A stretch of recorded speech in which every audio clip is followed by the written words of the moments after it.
네, 하나님의 사랑이 여러분과 함께 하심을 믿습니다. 네. 네. 이제 꽃샘추위도 지나간 것 같고요. 봄이 드디어 본격적으로 오고 있습니다. 뭐 남부 지역에는요, 뭐 매화꽃, 뭐 백꽃, 진달래 등이 폈다는 것 같지요. 네. 참 놀라운 일은 며칠 전까지만 해도 땅이 얼어붙어 있었어요. 죽어 있는 듯한 그런 땅이었죠. 나무도 앙상한만 드러내고 있었던 그런 계절이었는데, 이처럼 추운 겨울을 통과한 다음에 아름다운 꽃이 나올 수 있었다는 것입니다. 여러분, 이처럼 이 추운 겨울을 지나고 마치 어둠과 죽음의 땅과 같은 겨울을 지난 다음에 그것을 통과한 다음에 이 봄날이 되어 꽃이 피게 되는 그것이 바로 기적인 줄 믿습니다. 그것이 기적이고, 이 사실 우리를 흥분되게 하는 것을 볼 수가 있습니다. 네. 자, 그래서 마치 모든 나무가, 그리고 땅의 모든 식물들이 다 사라지고 죽은 것처럼 그렇게 생각을 했는데, 그 속에서 생명이 솟아나듯이 우리가 하나님 안에 심겨지면, 하나님께 심겨지면 우리가 그곳에서 생명의 씨앗을 싹 틔우고 우리가 주 안에서 생명의 열매를 맺게 될 줄 믿습니다. 네. 때때로 우리의 삶 속에 여러 가지 일들이 있죠. 좋은 일도 있지만 어려운 일들도 우리의 삶 가운데 있습니다. 지금 내 삶 속에 어려움이 있고 고통스러운 일이 있다면 반드시 이 또한 지나가게 될 줄 믿습니다. 네. 그리고 인생의 꽃길이 하나님의 은혜 가운데 펼쳐지게 될 줄 믿습니다. 자, 오늘 고통당하는 사람이 등장을 하고 있어요. 바로 예레미야 선지자이죠. 예레미야가 무엇을 잘못했을까요? 왜 그가 무엇을 잘못했길래 고통을 당하고 있는 것일까요? 예레미야가 했던 것은 하나님께 순종한 것 뿐이었습니다.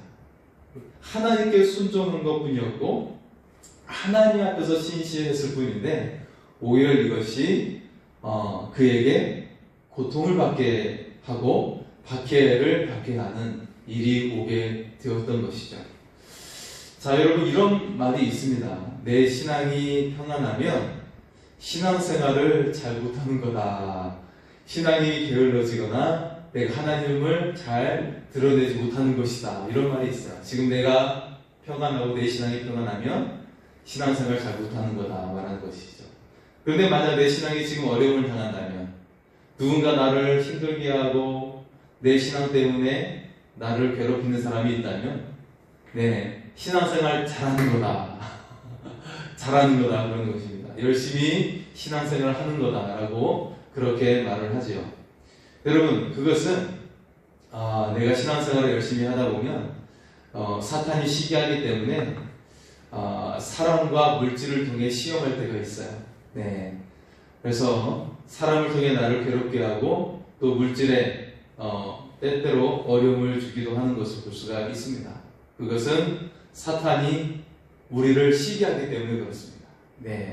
분명한 것은 주를 위한 고난에는 하늘의 상급이 있는 줄 믿습니다. 하늘의 상급이 있어요. 하나님께서 기억하시고 하나님께서 주목하여 보십니다.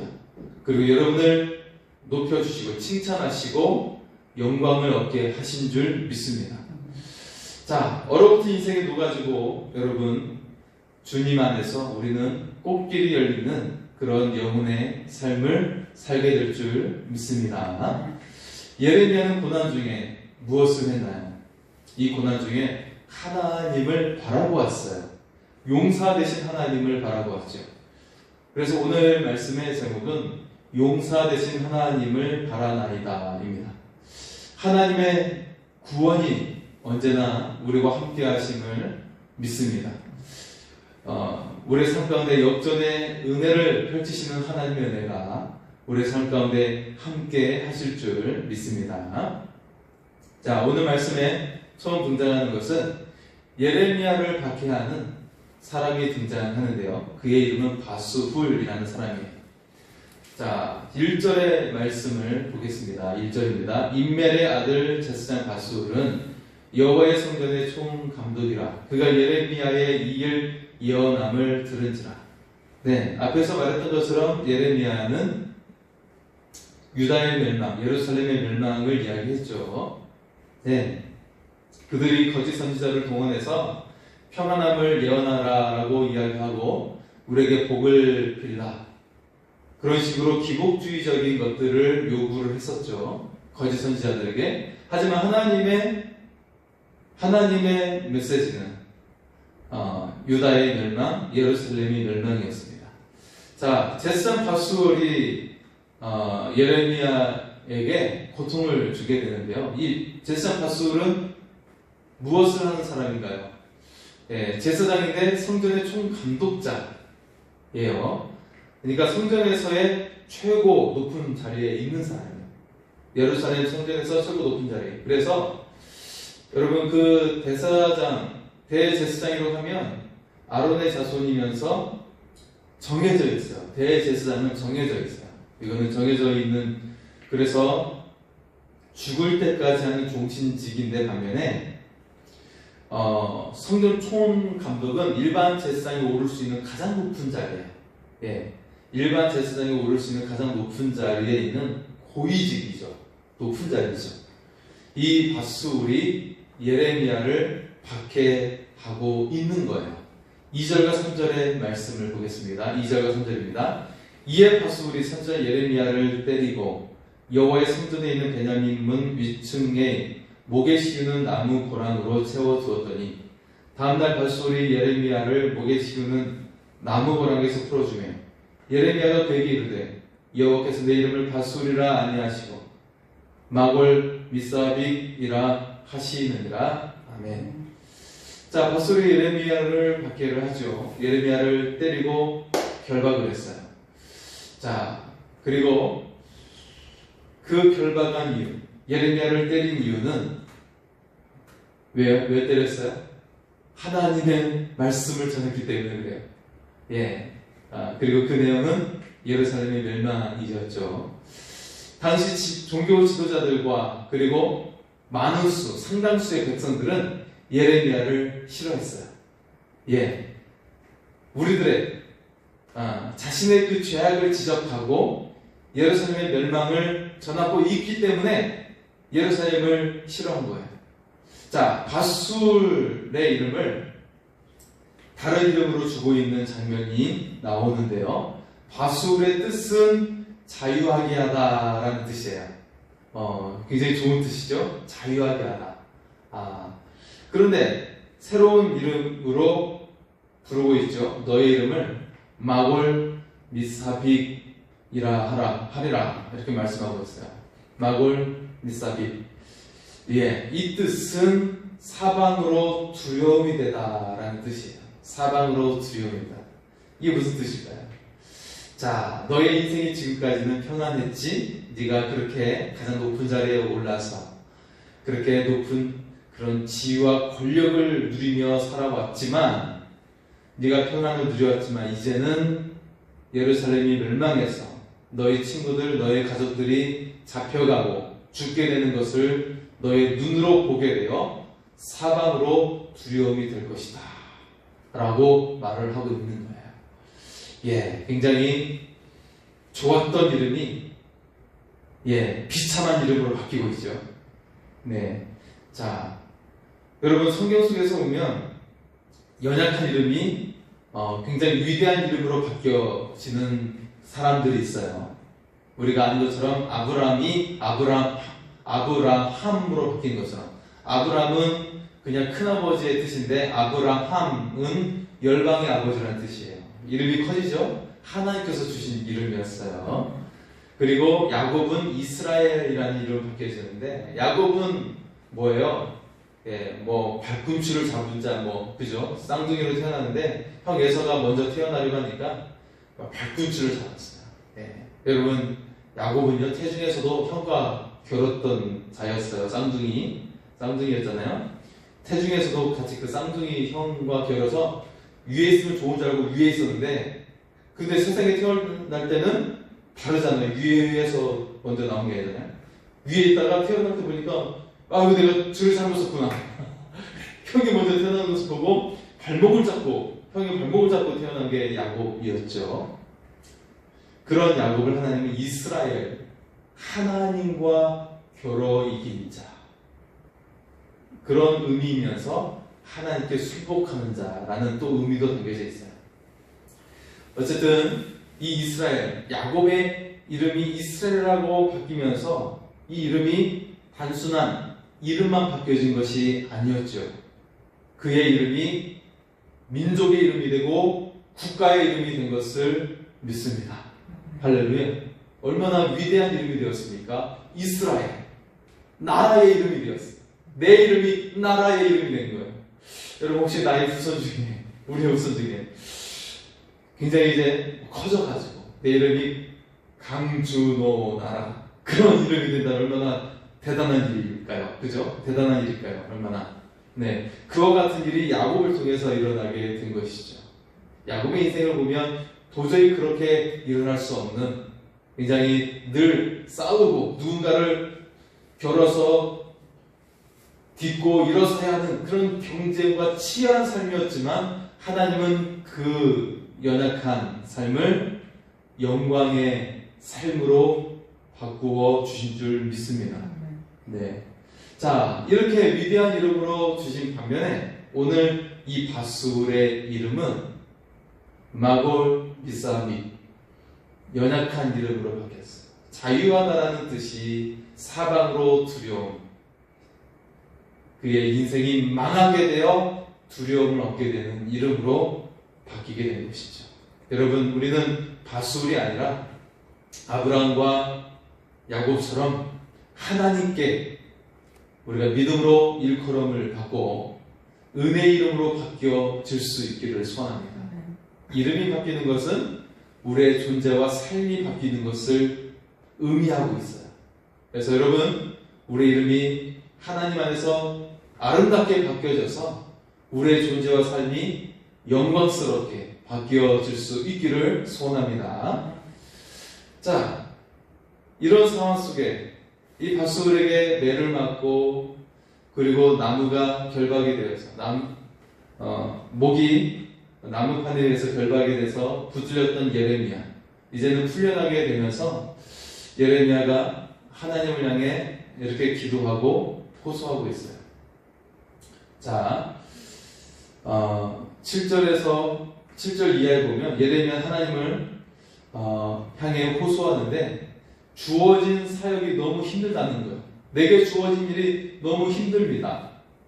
왜냐하면 지금 종교 지도자들과 백성들의 상당수가 미워하고 있다는 거예요. 나를 미워하고 있어요.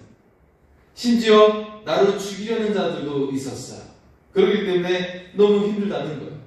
예레미야를 인정하고 예레미야를 지지하는 사람은 아주 극소수에 불과한 거예요. 따라서 예레미야의 고통이 너무나도 극심했어요. 자, 그래서 이렇게 말을 하고 있는데요. 7절에는 사람마다 종일토록 나를 조롱하고 있다고 호소하고 있어요. 사람마다 나를 계속 종일토록 조롱한대요. 종일토록, 하루 종일 나를 조롱한대요. 한두 사람이 아니라 만나는 사람마다 그러는 거예요. 그리고 8절에는 종일토록 치욕과 모욕거리가 되었다고 호소하고 있어요. 치욕스럽게 하고 모욕을 주고 있는 거예요. 종일토록. 잠깐 동안이 아니고 종일토록 그렇게 치욕을 주고 모욕을 나에게 주고 있습니다. 하고 있어요. 왜요? 내가 하나님 말씀을 전했기 때문에. 매일 사는 것이 고통이 되고 말았습니다. 여러분, 선교사님들 중에서도 이방 땅에서 복음을 증거하다가 고통을 당할 때가 있죠.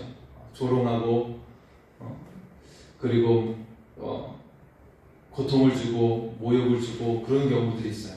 공격을 하고 그런 경우가 있어요. 특히 이슬람권에 가면 그런 것들이 굉장히 심하죠. 테러를 당하기도 하고, 그냥 말하는 것에 그치는 것이 아니라 때리고 칼로 찌르고 고통을 줍니다. 네, 그런 속에 있는데 여러분, 하나님은요, 하나님 나라를 증거하는 자를 사랑하십니다. 예수님이 이 땅에 오신 이유는 하나님 나라를 전하기 위해서 오셨고요. 우리가 하나님 나라 백성이 하기 위해서 오신 줄 믿습니다. 주님 그것을 위해 오셨어요. 예수님의 목적과 관심은 우리가 하나님 나라에 들어가는 것이에요. 하나님 나라 백성이 되는 것이고 이 땅 가운데 하나님 나라를 전하는 것이었어요. 왜냐하면 하나님 나라에 들어가지 못하면 다 멸망받기 때문에 그렇지요. 다 멸망을 받기 때문에 그렇습니다. 자, 그래서 이 땅 가운데 하나님 나라를 전하면 사탄이 시기해요. 질투해요. 그렇기 때문에 공격하고 우리를 조롱거리가 되게 하고 치욕과 모욕을 주는 것을 볼 수가 있습니다. 우리 예수님도 하나님 나라 증거했기 때문에 그렇게 매를 맞으시고 채찍을 맞으시고 모욕과 치욕을 당하신 거예요. 하지만 이것을 견디고 난 다음에 하늘의 영광이 바로 여러분의 것임을 믿을 수 있기를 소원합니다. 자, 이처럼 고통을 당하고 있는 예레미야인데, 하지만 그럼에도 불구하고 예레미야의 마음은 어떤 상태에 있는 것일까요? 그럼에도 불구하고 예레미야의 마음은, 그의 상태는 성령의 불길이 타오르고 있었다라는 것입니다. 그의 마음속에는 성령의 불길이 타오르고 있었어요. 그래서 다음과 같이 고백을 하고 있습니다. 9절의 말씀입니다. 9절입니다. 내가 다시는 여호와를 선포하지 아니하며 그의 이름으로 말하지 아니하리라 하면 나의 마음이 불붙는 것 같아서 골수에 사무치니 답답하여 견딜 수 없나이다. 아멘. 예레미야는 지금 고통 중에도, 온종일 사람들에게 시달리고 고통을 받고 있는 중에도 그의 심령은 성령의 불길로 타오르고 있었다라는 것입니다. 그래서 고난 중에도 그의 사명을 완수해 나갈 수가 있었어요. 이스라엘, 유다의 그 멸망의 40년의 기간 동안 예레미야가 사역을 했어요. 뭐 한두 해도 아니고 40년의 기간 동안 이 사명을 감당하는데 그의 메시지는 계속해서 유다의 멸망, 예루살렘의 몰락이었어요. 그리고 이 백성들의 죽음에 대한, 그리고 그들이 남은 자는 포로로 끌려감에 대한 예언이었죠. 예. 하지만 이 어려운 메시지, 이 어려운 사명을 완수할 수 있었던 것은 그의 심령 속에 성령의 불길이 타오르고 있었음을 믿습니다. 성령의 불길로 말미암아 할 수 있었다는 것. 여러분, 우리가 하나님의 사람이 될 수 있는 비결이 어디에서 오는 것일까요? 하나님의 사람으로 설 수 있는 능력과 힘이 어디에서부터 나오는 것일까요? 내가 계획을 하고 연구하고 공부를 해서 할 수 있는 것일까요? 아니에요. 내 안에 계신 성령을 통해서 하게 되는 것을 믿을 수 있기를 소원합니다. 내가 하는 것이 아니에요. 현재 어려움과 고난이 있을 수 있어요. 그런데 여전히 성령님은 내 안에 계시는 거예요. 지금 내가 어려움을 내 자신이 이기는 것이 아니에요. 여러 가지 숱한 문제들을 내가 극복해 나가는 것이 아니에요. 오직 내 안에 계신 성령님께서 어려움을 이길 힘을 주시고 지혜를 주시고, 그리고 나로 하여금 이 모든 것을 감당하게 하심을 믿을 수 있기를 소원합니다. 지금 내 안에 성령님이 계세요. 그것 때문에 내가 하나님을 아버지라고 부를 수 있는 것이고 예수님이 나의 구주되심을 고백할 수가 있는 것입니다. 성령님이 계시지 못하기 때문에 예수님을 나의 구원자 되심이라고 고백을 못하는 거예요. 오직 내 속에 계신 성령님을 우리가 주목할 수 있기를 소원합니다.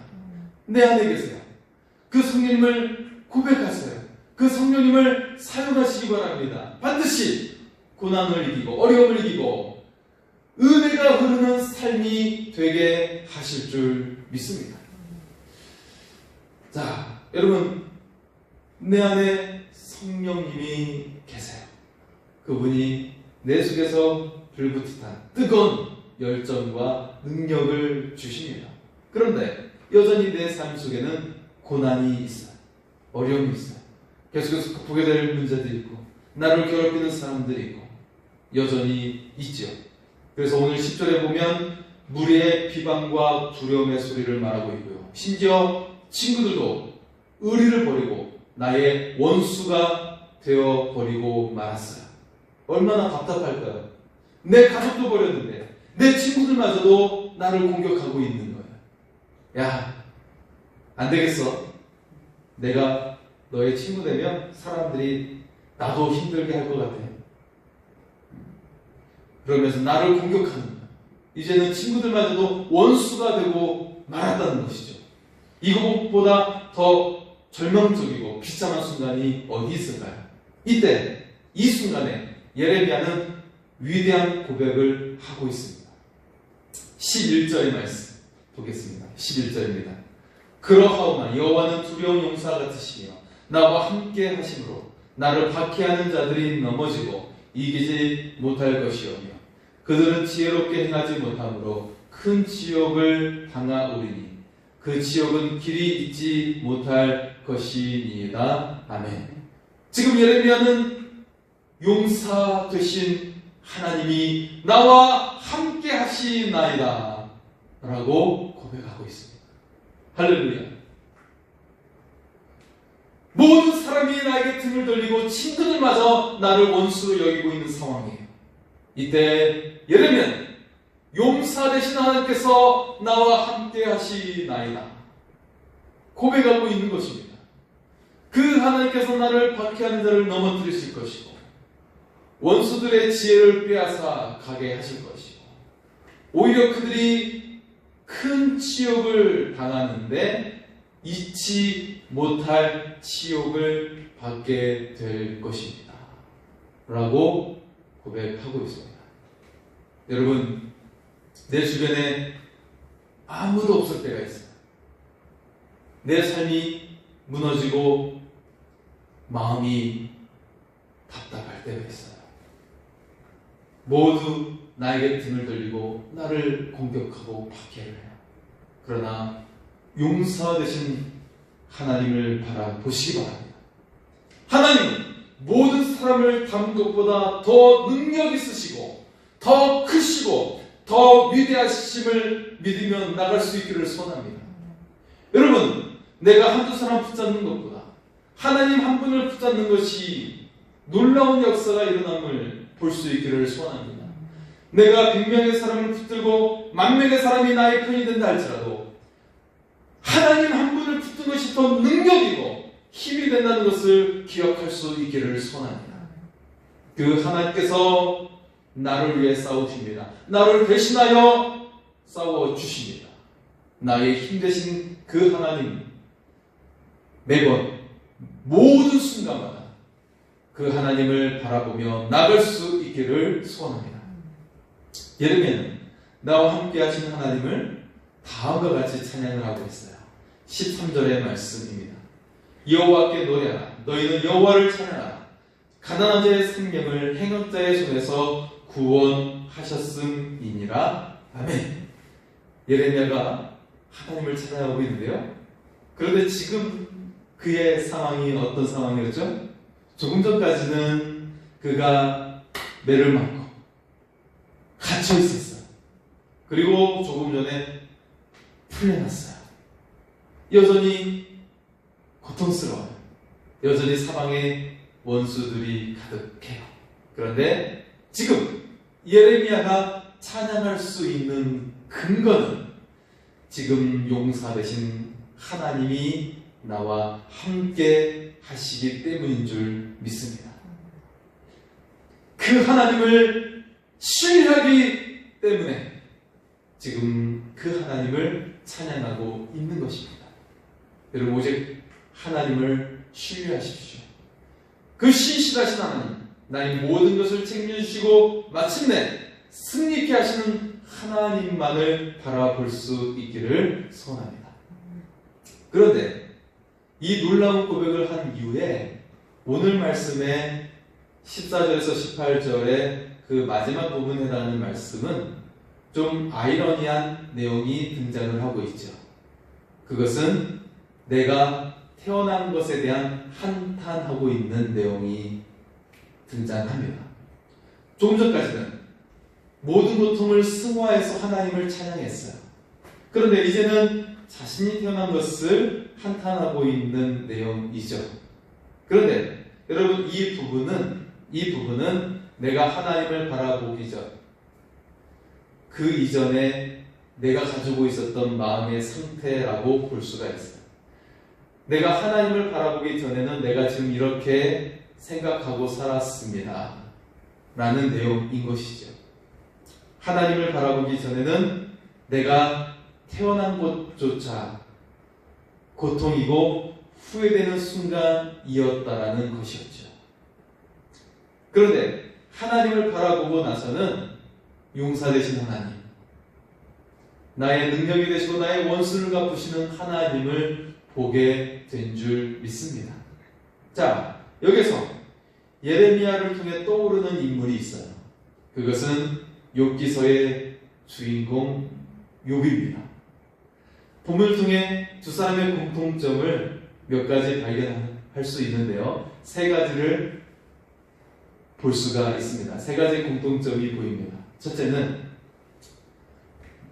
고통 때문에 자신의 태어남을 한탄했어요. 욥도 자신이 태어난 것에서 한탄하고 있는 굉장히 그 고통의 문학적인 진술을 보여주는 고백들이 욥기서에 등장을 하고 있죠. 그리고 두 번째 공통점은 친구들마저 등을 돌렸다는 거예요. 욥을 위로해 주러 왔던 친구들이 어떻게 돼요? 처음에는 일주일간 아무 소리 없이 그 고통 가운데 같이 동참을 했어요. 그러다가는 이제 욥이 말을 꺼내는 순간부터는 이 친구들이 이제는 친구가 아니라 원수가 되어서 욥을 막 공격합니다. 세 명이 번갈아 가면서 막 욥을 공격하는 내용들이 등장하죠. 오늘 예레미야가 그의 친구가 원수가 된 것처럼 그렇게 되어진 상황이었어요. 자, 세 번째 공통점은 그럼에도 불구하고 고통의 상황에서 내가 의인임을 확신하고 있어요. 왜요? 지금 내가 고통을 받고 있지만 여전히 나는 하나님을 믿고 있다는 거예요. 그것이 나의 의가 된 거예요. 여러분, 사람은 스스로 의를 행하는 존재가 될 수가 없어요. 스스로 의인이 될 수가 없어요. 하지만 우리가 의인 될 수 있는 한 가지 방법이 있는데 그것은 내가 하나님을 믿는 사람이기 때문에 그렇습니다. 하나님을 믿는 것이 바로 의라고 하나님께서 인칭을 주신 거예요. 의롭다라고 칭함을 주시는 거예요. 이것이 바로 인신칭이라는 말이죠. 믿음으로 의롭다, 칭함을 받은 것입니다. 이것이 바로 구원을 가리키고 있는 거예요. 자, 그래서 자신이 의인이라고 고백하고 이것을 하나님께서 아신다라고 예레미야가 오늘 말씀 가운데도 고백을 하고 있습니다. 12절의 말씀을 볼까요? 12절. 의인을 시험하사 그 패부와 심장을 보시는 만군의 여호와여, 나의 사정을 주께 아뢰었사온즉 주께서 그들에게 보고 가심을 나에게 보게 하옵소서. 하나님께서 의인의 심정을 살피고 계신다는 거예요. 헤아리고 계신다는 거예요. 자신이 이 의를 위해 고난받고 있다는 것을 주께서 아신다는 것입니다. 여러분, 욥도 친구들과 싸우게 되었던 주제는 욥이 나는 의로운데 고난을 당하고 있다라고 말하고 있기 때문이었어요. 아니, 네가 고난을 받는데 네가 무슨 의인이야 라고 친구들이 그것 때문에 공격을 하고 있는 것이었어요. 욥은 여전히 나는 의인이라고 말을 하고 있는 것이었어요. 한결같이. 이것 때문에 친구들은 야, 네가 고난을 당하고 있기 때문에 너는 의인이 아니라 죄인이야. 네가 죄를 지었기 때문에 고난을 하나님께서 주시는 거야 라고 그렇게 공격해 왔던 것이죠. 하지만 욥이 끝까지 승리할 수 있었던 비결은 무엇인가? 욥이 그렇게 친구들에게 공격을 받는 상황 속에서 그 고난을 감당하고 고난을 이길 수 있었던 비결이 어디에서 나오게 된 것일까요? 두 가지 이유 때문에 그렇습니다. 첫째는 하나님을 믿는 나의 믿음을 버리지 않았기 때문이었어요. 하나님을 믿는 믿음을 버리지 않았기 때문이었습니다. 하나님을 믿는 이 의인됨을 그가 배반하지 않고 그 믿음을 지켰기 때문이었어요. 그리고 두 번째는 내 안에 여전히 하나님이 계심을 믿었던 것이에요. 내 속에 내 안에 여전히 하나님이 계심을 의심하지 않고 믿었다라는 거예요. 이 믿음이 나의 이 고통의 상황들, 7명의 자녀를 잃어버리고 모든 재산이 다 사라지고 종들이 다 떠나가 버리고 친구들마저 나를 공격하고 원수가 된 이 상황 속에서 이 고난을 믿음이 이기게 하였음을 우리가 믿을 수 있기를 소원합니다. 그래서 욥은 다음과 같이 고백을 하고 있어요. 욥기 16장 19절입니다. 지금 나의 증인이 하늘에 계시고 나의 중보자가 높은 데 계시니라. 하나님이 나의 중보자 되시고 나의 편이 되어 주셔서 나를 위해 일하시고 나를 위해 기도하고 계심을 확신하고 있었다는 것입니다. 그리고 욥기 19장 25절에는 이렇게 고백을 합니다. 내가 알기에는 나의 대속자가 살아계시니 마침내 그가 땅 위에 서실 것이라. 할렐루야. 여러분, 인생의 모든 순간에 하나님이 나와 함께 하심을 믿을 수 있기를 소원합니다. 사방으로 적들이 가득하고 어려움이 계속해서 첩첩산중으로 쌓여있다 할지라도 하나님이 나와 함께 하시면 그것은 더 이상 문제가 되지 않냐고, 나를 가로막는 태산과 같은 그런 방해가 있다 할지라도 그것이 무너져버리고 하나님의 은혜 햇살이 여러분을 비추게 하실 줄 믿습니다. 하나님이 나를 위하시고 나의 중보자 되시고 나의 도움이 되시고 나의 편이 되심을 바라볼 수 있기를 소원합니다. 오늘 예레미야를 통해 그의 고난을 통해 떠오르는 또 한 분은 바로 예수 그리스도입니다. 우리의 연약함을 위해 대신 고난을 당하셨어요. 대신 매를 맞으셨고 대신 채찍을 맞으셨습니다. 우리의 연약함을 위해서 주님은 십자가를 지셨고 골고다 언덕길을 오르셨습니다. 그리고 십자가에 달려 죽으셨습니다. 그 주님께서는 우리를 향해 말씀하십니다.